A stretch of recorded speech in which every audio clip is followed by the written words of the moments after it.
अब अगर आप पीछे चले जाओ, बहुत साल पीछे चले जाओ, तो ये जो हमारा राजा व्यवस्था जब भारत में थी, जिस जिस भी काल में, मैं किसी काल का विरोधी नहीं हूँ, कोई भी पीरियड आप पकड़ लो, जिसे गोल्डन पीरियड कहते हैं या जो भी पीरियड कहते हैं, उस आधार पे समाज क्या करता था।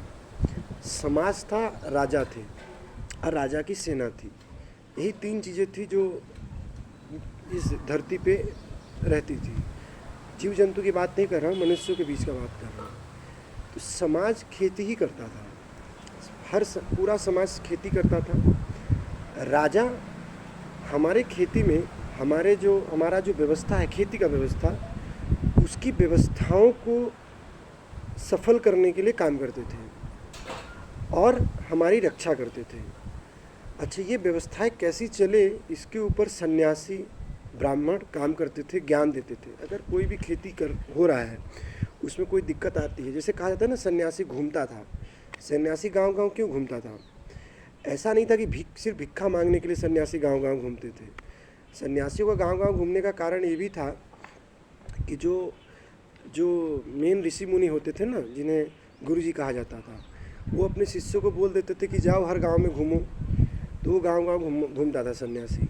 अब मान लो जिस गांव में सन्यासी ज़्यादा भिक्षा पाया, तो इसका मतलब उस गांव के लोग समृद्ध हैं, उस गांव में कोई दिक्कत नहीं है, हैं? कोई गांव में ज़्यादा अगर कोई भिक्षा दे रहा है, तो इसका मतलब उस गांव के लोग समृद्ध हैं, वहाँ पे सब कुछ सही चल रहा है। जिस गांव में भिक्षा कम मिलती थी, तो वो सन्यासी आके रिपोर्ट करता था गुरुजी को कि गुरुजी, वहाँ से तो लोग भिक्षा नहीं देना चाह रहे हैं। तो उस वक्त देखो, उस वक्त लोगों के मन में साधुओं के प्रति कोई हिंसात्मक विचार नहीं थी। हिंसात्मक विचार मतलब मैं पाल गाँव या महाराष्ट्र की जो घटना थी उसकी बात नहीं कर रहा हूँ। मतलब घृणा के पात्र सन्यासी नहीं थे। आज के डेट में बहुत सारे सन्यासी वो भी ऐसे ऐसे काम कर चुके हैं, या लोगों के मन में किसी भी कारणवश, चाहे सिनेमा जगत की वजह से या कुछ भी कारणवश, या कुछ बाबाओं के कार्य के वजह से, लोगों के मन में साधु संत के प्रति जो घृणा की भावना है, उस वक्त नहीं थी। तो साधु संत जब अगर जा रहे हैं किसी को, तो लोग मन खोल के एकदम दान करते थे। तो साधु संत जब घूम के आके बताता था अपने गुरुजी को कि गुरुजी, उस गांव से हमें ठीक से भिक्षा नहीं मिली, तो गुरु समझ जाता था कि उस गांव का खेती का जो व्यवस्था है या कुछ खराब है। गुरुजी जाते थे उस गांव में, देखते थे क्या है, क्या हुआ है, तो पता चलता था कि बारिश ठीक से नहीं हुई है, ये हुआ है, सूखा पड़ा है। तो वहाँ पे जोर शोर से यज्ञ हवन वगैरह की व्यवस्था की जाती थी। वो गुरु जाता था राजा के पास कि मैं वहाँ यज्ञ करूँगा, हवन करूँगा, उस गाँव में ये प्रॉब्लम हो गया है, ये समस्या आ गई है, लोग वहाँ के समृद्ध नहीं हो पा रहे। राजा भी हर तरह का मदद अपने गुरु को करता था। राजा के लिए ब्राह्मण गुरु सर्वोपरि था। तो ये सब चीज़ें होती थी, उस आधार पे सब गांव का व्यवस्था वापस आ जाता था, अपने ट्रैक पे आ जाता था। मैं नहीं कह रहा हूँ कि हवन करने से सब कुछ ठीक हो जाता था, लेकिन मेन आधार की बात ये है कि हवन करने से व्यवस्था को फिर से एक मूलभूत रूप में ला लिया जाता था। जो भी चीज़ें गड़बड़ हुई रहती थी वो ठीक हो जाती थी। हवा बहुत चल रहा है, तो क्या होता था ना, फिर उस गांव में समृद्धि आ जाती थी फिर से। तो ये एक आधार था। गुरु इस दृष्टि से साधु सन्यासी हर गांव में भिक्षा मांगते घूमते फिरते रहते थे। और उनका काम ही यही है, कहीं कुछ बिगड़ा हो उसे ठीक करना। ब्राह्मण और क्या करेगा?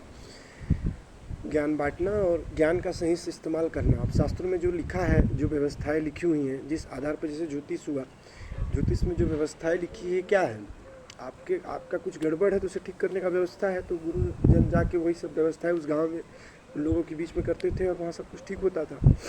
ऐसे लोगों का विश्वास भी बहुत ज़्यादा था। और राजा क्या करता था ना, राजा व्यवस्थाओं में, हर तरह की व्यवस्था में कोई गड़बड़ी ना है, उसका व्यवस्था करता था, उसका रक्षा करता था, अब पूरे गांव का रक्षा करता था। इसलिए लोग राजा को मानते थे। तो लोग क्या करते थे ना, अपने ज़रूरत की जितना अन्न उगाते थे या जो खेती में होता था, उसे रख के बाकी अपना अनाज या अपना जो भी वो उगाते थे वो राजा को दे देते थे। राजा की सेना, राजा वहीं से खाता था। कहते थे ना, राजस्व, राजा का जो भंडार था वही समाज ही भरता था ना। राजा तो लुटेरा नहीं थे। अच्छा, जो राजा लुटेरा थे तो उन्हें सत्ता से हटाया गया, उनके विरुद्ध लोग खड़े हुए, जनता खड़ी हुई, कोई ना कोई विरोधी खड़ा हुआ, संत महाराज लोग खड़े हुए, गुरुजन खड़े हुए। तो राजा का राजस्व कैसे भरता था ना, समाज जाके। अच्छा, समाज कैसे भर पाता था? समाज कहीं से लेकर थोड़ी ना था, समाज उगाता था, इस प्रकृति में ही उगाता था उसे। आज समाज क्या करता था, अपने ज़रूरत की चीज़ों को रख के बाकी राजा को दे देता था। घर में 5 लोग हैं, साल भर के लिए अगर हमें 100 केजी कुछ खाना चाहिए तो 100 केजी रख के, अगर उगाए हैं 500 केजी 400 केजी जाके राजा को दे देते थे। सिर्फ अपने नहीं, अपने परिजन में भी उसको देख लेते थे कि कहीं साल भर में खाने पीने की कोई दिक्कत हमें ना हो।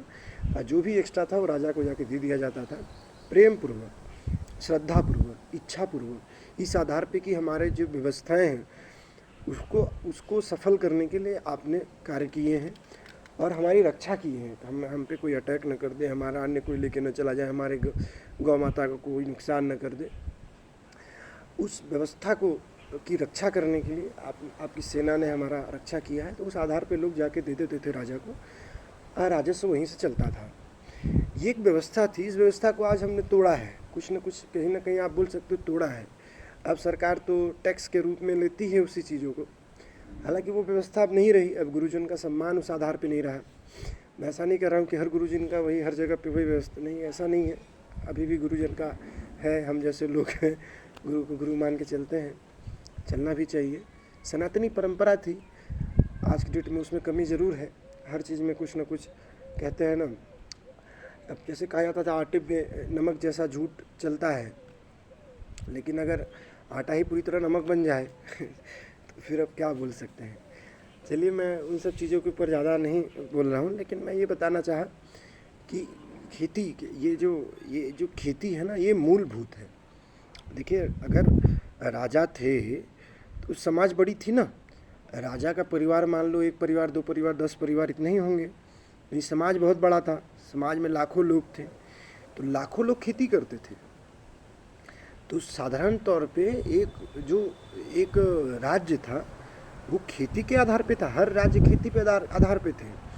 जहाँ अन्न ज़्यादा हुआ वहीं पे सोना चांदी मतलब क्या है, अगर आपका भंडार भरा रहे, आपको कभी आपके घर का भंडार भरा रहे, आपके पेट में कभी भूख, माने आपकी भूख हमेशा मिटती रहे, आपको कभी जीवन में खाने और पीने की असुविधा ना हो, सोने की असुविधा ना हो, रहने की असुविधा ना हो, रक्षा का माने भय ना हो, तो बस उससे यही सोना चांदी है, यही सब सर्वोपरि है। और यही एकमात्र उद्देश्य है हमारे जीवन को जीने का, सफल बनाने का। रोज़मर्रा की लड़ाई आज क्यों लोग जी रहे हैं? कहीं ना कहीं अपने को अपना पेट भरने के लिए। अगर पेट ही ना भरे तो हर चीज़ बेकार है। तो उसी आधार पे आप बोल सकते हो कि अभी जैसे लैक ऑफ फूड आने वाला है, मैं बोल रहा हूँ, तो खेती बहुत इम्पोर्टेंट चीज़ है।